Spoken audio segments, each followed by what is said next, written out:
Assalamualaikum warahmatullahi wabarakatuh. Sahabat muslim rahimakumullah. Selamat datang kembali di channel Permata Islam yang membahas seputar kisah islami penuh hikmah. Di balik gemerlap dunia modern yang tampak maju dan terkendali, ada sesuatu yang tak terlihat namun terasa. Kekuatan yang menata arah peradaban manusia tanpa disadari oleh mayoritas penduduk bumi.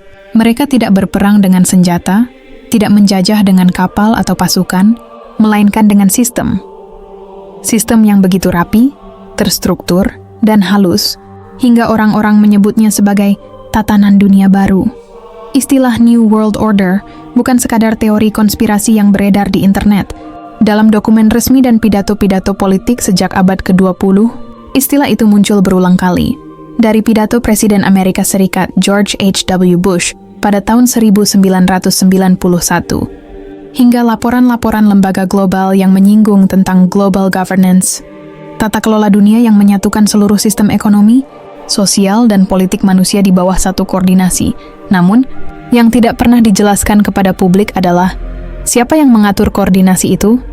Sejarah selalu menunjukkan bahwa di balik setiap kekaisaran besar, selalu ada kelompok kecil yang menarik benang dari balik tirai. Dari para bankir yang mendanai perang salib hingga para ilmuwan yang membangun mesin politik modern, wajah-wajah mereka jarang dikenal rakyat. Mereka bekerja dalam bayangan, namun setiap kebijakan dunia memantulkan jejak tangan mereka.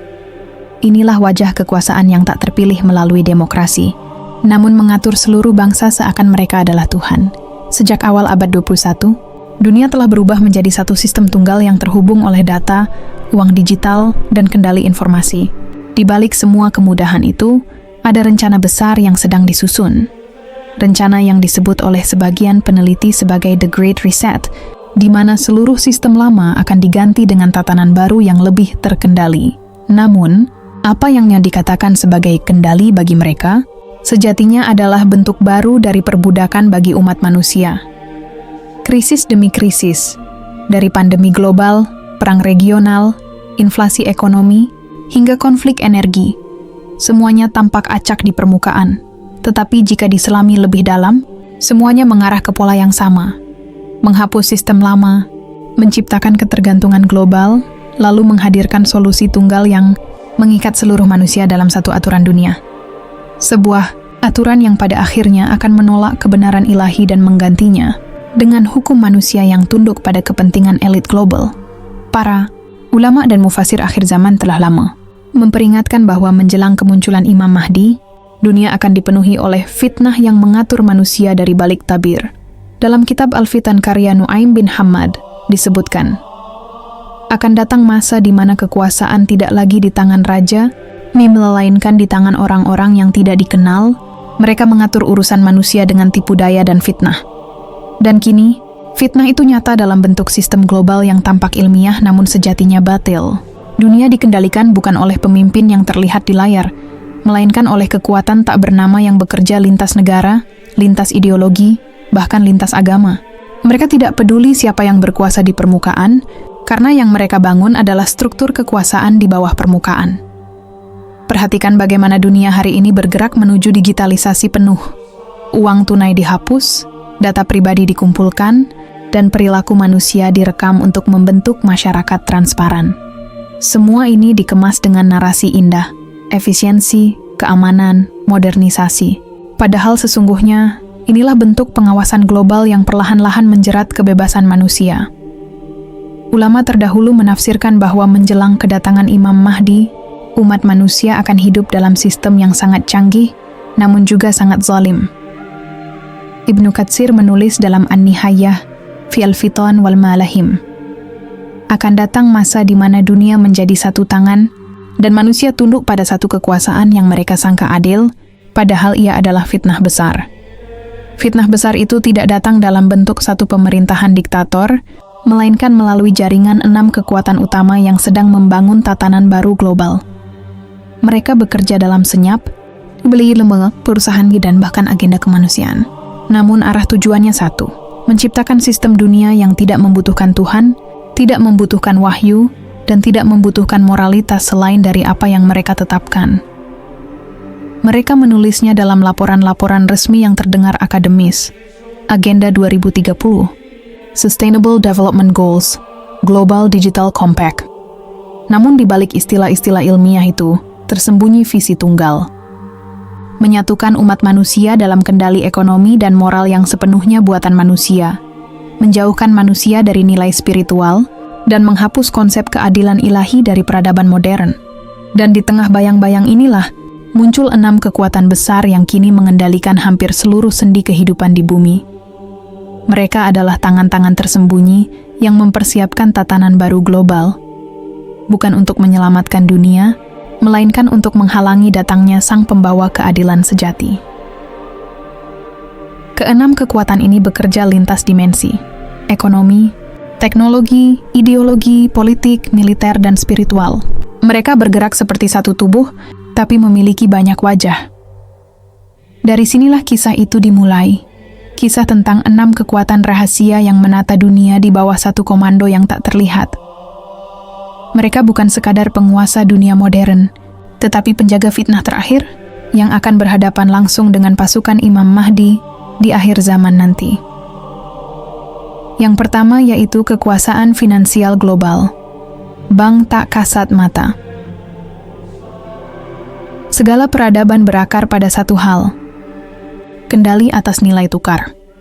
Sejak zaman Babilonia hingga sistem perbankan modern, uang selalu menjadi senjata yang paling halus namun paling mematikan.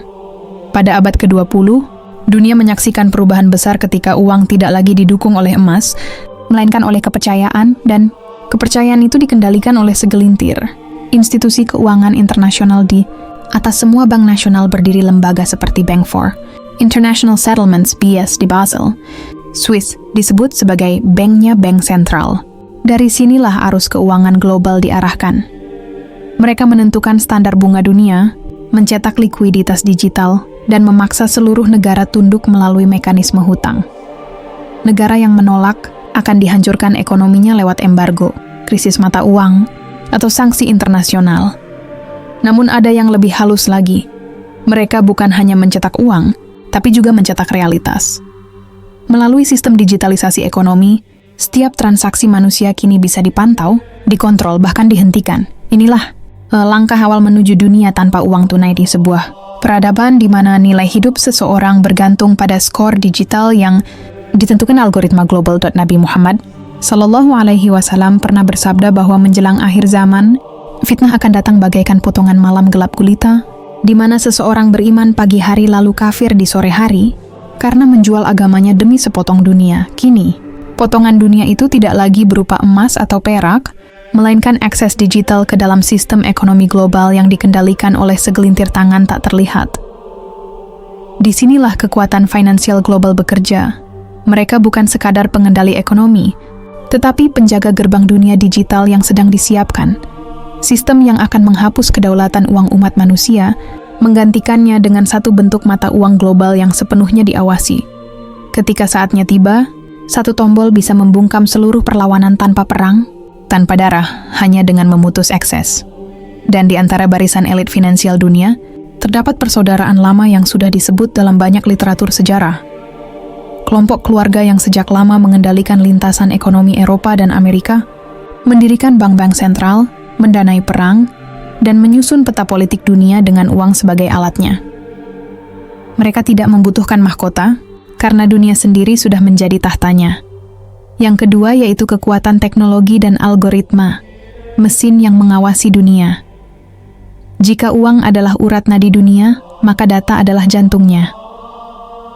Dan hari ini, jantung itu tidak berdetak secara alami. Ia berdetak karena mesin. Kekuatan kedua dalam tatanan global baru adalah pengendalian. Informasi digital ke jaringan raksasa yang mampu mengetahui apa yang manusia pikirkan, katakan, dan ajudan. Melalui kombinasi artificial intelligence, pengawasan satelit, dan algoritma perilaku, mereka telah membangun bentuk baru dari pengawasan global yang tidak pernah ada dalam sejarah sebelumnya. Dulu, kerajaan menaklukkan wilayah dengan pedang. Kini, penaklukan dilakukan melalui data.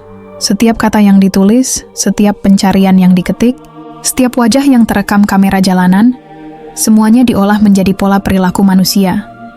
Dan dari pola itulah, sistem bisa memprediksi, mengarahkan, bahkan memanipulasi keputusan seseorang tanpa ia sadari. Di permukaan, semua tampak seperti kemajuan, teknologi pintar, efisiensi digital, keamanan global. Namun di balik itu, sedang dibangun struktur pengawasan universal yang perlahan menggantikan kehendak bebas manusia. Teknologi bukan lagi alat bantu, tetapi bentuk baru dari penjajahan pikiran. Raksasa teknologi dunia, perusahaan-perusahaan yang tampak sebagai penyedia layanan digital sejatinya adalah simpul dari satu jaringan tunggal. Mereka bukan bersaing, melainkan berkolaborasi dalam proyek yang lebih besar. Membangun arsitektur kontrol berbasis kecerdasan buatan yang mampu memantau seluruh umat manusia secara real-time. Melalui sistem pengenalan wajah, mata uang digital, dan jaringan sensor Internet of Things, setiap individu menjadi node dalam sistem yang disebut oleh beberapa analis sebagai the digital cage, sang kandang digital. Bahkan spiritualitas manusia kini direduksi menjadi data.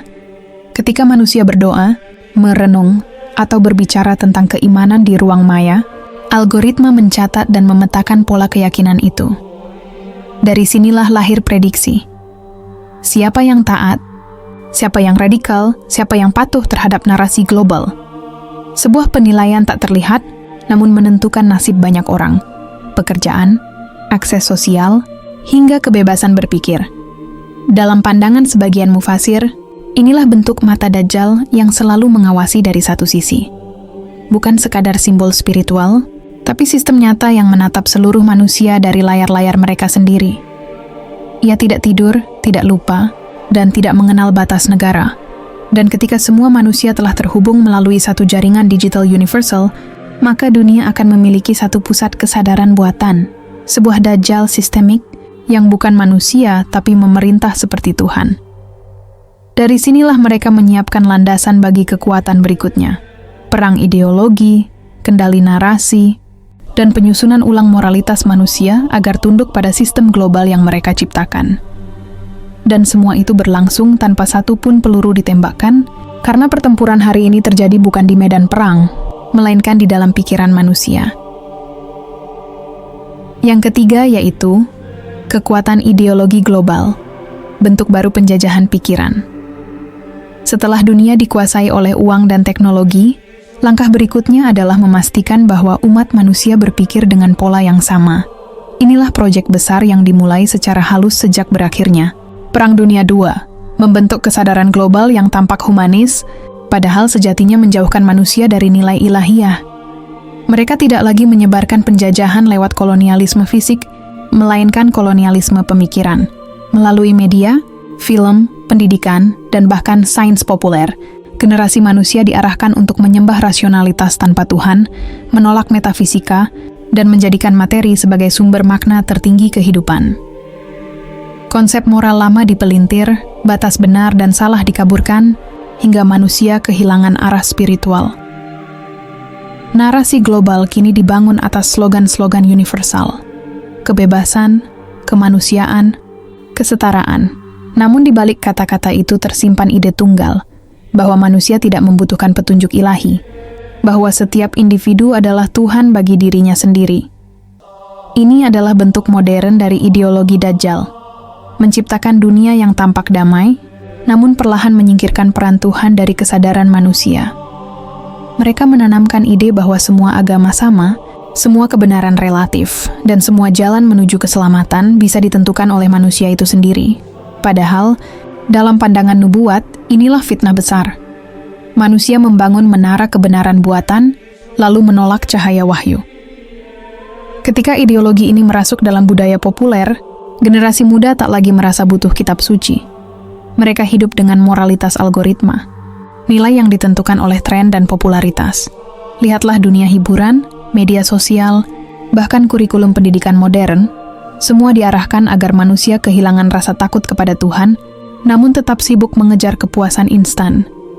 Inilah jalan panjang menuju tatanan baru, sistem global yang bukan lagi menolak agama secara terang-terangan, tapi menggantinya dengan agama, kemanusiaan yang tanpa wahyu, dan di sanalah umat akan mudah dikendalikan, karena siapapun yang kehilangan pusat, spiritualnya akan mudah diarahkan oleh arus Nabi Muhammad Sallallahu Alaihi Wasallam telah memperingatkan bahwa menjelang akhir zaman, kebenaran dan kebatilan akan bercampur seperti campuran air dan susu, sulit dibedakan. Kini kita hidup di masa itu. Segala sesuatu tampak benar, tampak indah, namun di baliknya tersembunyi racun ideologis yang mematikan. Mereka menyebutnya global ethics, universal values, world citizenship. Tapi sejatinya itu adalah kerangka moral yang dibangun oleh kekuatan dunia bayangan untuk menggantikan peran Tuhan sebagai sumber kebenaran. Dan di bawah naungan ideologi ini, kekuatan keempat pun bekerja. Kekuatan politik dan diplomasi internasional yang menjadikan hukum global sebagai alat legitimasi bagi para penguasa yang tak terlihat. Yang keempat yaitu Nekuratar politik dunia bayangan, pemerintahan tanpa wajah. Jika ideologi menguasai pikiran, maka politik menguasai keputusan. Dan di antara semua lapisan kekuatan dunia, politik global adalah wajah yang paling mudah dilihat, namun paling sulit disentuh, karena yang tampak hanyalah boneka-boneka panggung.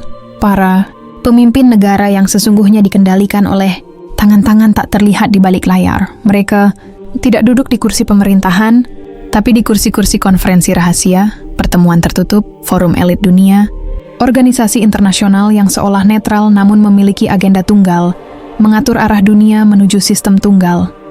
Istilah New World Order bukan sekadar teori, melainkan cetak biru geopolitik yang secara bertahap dijalankan melalui lembaga-lembaga global seperti Perserikatan Bangsa-Bangsa, Dana Moneter Internasional, hingga kelompok think tank swasta yang menentukan arah kebijakan negara. Sebuah negara boleh memiliki presiden, tapi keputusan besar seringkali sudah ditentukan jauh sebelum pemimpin itu dilantik. Perang, krisis energi, bahkan wabah global, semua dapat dimanfaatkan untuk menciptakan keadaan darurat yang memberi alasan bagi terbentuknya sistem pengawasan global. Mereka menciptakan masalah, menawarkan solusi, lalu menuntun dunia ke arah yang mereka kehendaki. A strategy of chaos. Sistem ini tidak hanya beroperasi di tingkat politik, tetapi juga pada level hukum. Ketika hukum internasional menggantikan hukum Tuhan, maka manusia secara tak sadar telah menyerahkan kedaulatannya kepada penguasa yang bukan dari bangsa manapun. Hukum global diklaim demi perdamaian dunia, padahal di baliknya terselip mekanisme untuk menekan negara-negara yang masih berpegang pada nilai ilahiyah. Kita dapat melihat pola yang sama. Negara yang berani menentang agenda global akan dikucilkan, diberi label ekstrim, lalu dihancurkan dari dalam melalui konflik politik dan ekonomi. Inilah bentuk perang modern, perang tanpa senjata, di mana diplomasi menjadi pedang dan narasi menjadi peluru. Dari sinilah muncul tatanan dunia yang tampak damai, tapi sejatinya dikendalikan oleh Invisible Council, para pemilik korporasi, jaringan intelijen, dan lembaga global yang saling menautkan kepentingan. Mereka tidak membutuhkan wilayah. Yang mereka butuhkan hanyalah kontrol atas arah keputusan dunia. Namun semakin kuat mereka membangun tatanan itu, semakin besar pula tanda-tanda kebangkitannya muncul. Karena sebagaimana disebut dalam banyak riwayat, ketika bumi telah dipenuhi oleh kezaliman dan ketidakadilan, maka Allah akan mengutus seseorang dari keturunan Nabi untuk memenuhinya kembali dengan keadilan. Dan mereka tahu itu, sebab sistem yang mereka bangun bukan untuk perdamaian, tapi untuk menunda datangnya hari di mana keadilan sejati akan turun. Lalu yang kelima yaitu kekuatan spiritualitas palsu, agama global tanpa Tuhan. Ketika manusia mulai merasa kosong karena sistem materialistik gagal memberi makna, kekuatan kelima muncul, spiritualitas baru. Namun ini bukan spiritualitas yang bersumber dari wahyu, melainkan agama hampa yang dikendalikan oleh elite global. Ia berbicara tentang energi semesta, getaran cinta, dan penyatuan kosmos. Istilah yang tampak luhur, tapi menyingkirkan Tuhan dari pusat kehidupan. Gerakan ini meminjam istilah agama, tapi mencabut maknanya. Mereka bicara tentang cahaya, tapi cahaya tanpa sumber. Tentang keselamatan, tapi tanpa syariat. Ritual lama dibungkus ulang menjadi meditasi universal, doa diubah menjadi afirmasi energi, dan ibadah digantikan dengan vibrasi positif. Tujuannya jelas, menciptakan agama global tunggal, sebuah spiritualitas universal yang dapat diterima semua bangsa, tapi tanpa wahyu dan tanpa batas. Dalam pertemuan-pertemuan rahasia antar pemimpin dunia, Ide ini sering disebut sebagai unity of consciousness, kesadaran tunggal umat manusia. Namun dalam tafsir akhir zaman, inilah bentuk tipu daya Dajjal yang paling sempurna. Mengaku membawa kedamaian, padahal memutuskan manusia dari Tuhan di layar kaca, di seminar-seminar motivasi, bahkan di dunia hiburan, gagasan ini ditanamkan halus. Anak muda diajari untuk mencari kedamaian batin tanpa sujud, mencari pencerahan tanpa doa, dan menolak agama formal sebagai sesuatu yang membatasi. Dan tanpa disadari, mereka telah menjadi bagian dari sistem yang sama. Sistem yang menjauhkan manusia dari petunjuk ilahi, agar mudah dikendalikan oleh satu tatanan spiritual dunia. Tanda-tandanya kini jelas. Muncul pemimpin spiritual dunia yang menyerukan penyatuan agama, pembangunan rumah ibadah bersama, dan doa lintas keyakinan tanpa batas syariat, semua tampak indah, damai, dan penuh kasih. Tapi sebagaimana sabda Rasulullah SAW, fitnah Dajjal akan membuat manusia mengira mereka melihat surga, padahal itu adalah neraka. Dan setelah kesadaran manusia ditaklukkan, tinggal satu langkah terakhir untuk memastikan sistem ini sempurna, menguasai persepsi seluruh dunia dalam satu layar. Dan yang keenam yaitu kekuatan media global, senjata yang mengatur realitas. Jika dahulu senjata digunakan untuk menaklukkan wilayah, maka kini media digunakan untuk menaklukkan persepsi. Kekuatan keenam ini bekerja tanpa darah, tanpa peluru, tapi dengan dampak yang lebih dahsyat dari perang apapun, mengubah kebenaran menjadi kebohongan, dan kebohongan menjadi kebenaran. Mereka menciptakan realitas buatan melalui layar, berita, film, algoritma, dan suara yang memenuhi telinga manusia setiap hari. Kebenaran tidak lagi ditentukan oleh fakta, tetapi oleh siapa yang menguasai narasi. Dalam 1 dekade terakhir, propaganda media global telah menjadi instrumen paling kuat untuk menata ulang kesadaran umat manusia. Isu-isu yang sebenarnya kecil dapat dijadikan bencana dunia, sementara kejahatan besar dapat disembunyikan di balik tayangan hiburan. Bahkan agama pun kini disajikan seperti konten, dipilih, disaring, dikomersialisasikan. Media modern tak lagi melaporkan kenyataan, ia menciptakan kenyataan itu sendiri. Dan disinilah kekuatan gelap bekerja paling efektif. Mereka menciptakan dunia virtual di mana manusia hidup dalam ilusi, percaya pada sistem yang sebenarnya sedang menghancurkannya. Dengan media, mereka mengendalikan rasa takut, menciptakan harapan palsu, dan memprogram ulang opini publik. Setiap krisis politik, ekonomi, hingga wabah, disertai dengan pola narasi tunggal yang diarahkan untuk memperkuat legitimasi kekuatan global. Dan sementara umat sibuk mempercayai layar, gerakan besar menuju New World Order berlangsung di baliknya, tenang, sistematis, dan nyaris tanpa perlawanan. Tapi mereka lupa satu hal, kebenaran tidak bisa dihapus dengan narasi, dan cahaya tidak bisa dipadamkan oleh kegelapan. Karena sebagaimana sabda Rasulullah SAW, akan datang seorang laki-laki dari keturunanku, yang akan memenuhi bumi dengan keadilan sebagaimana ia telah dipenuhi dengan kezaliman. Langit kini semakin merah, tanda-tanda zaman semakin dekat. Keenam kekuatan itu terus bekerja, membangun sistem yang semakin canggih, tapi juga semakin rapuh di hadapan kehendak ilahi. Mereka pikir dapat mengendalikan dunia selamanya, padahal mereka sedang menyiapkan panggung bagi kebangkitannya.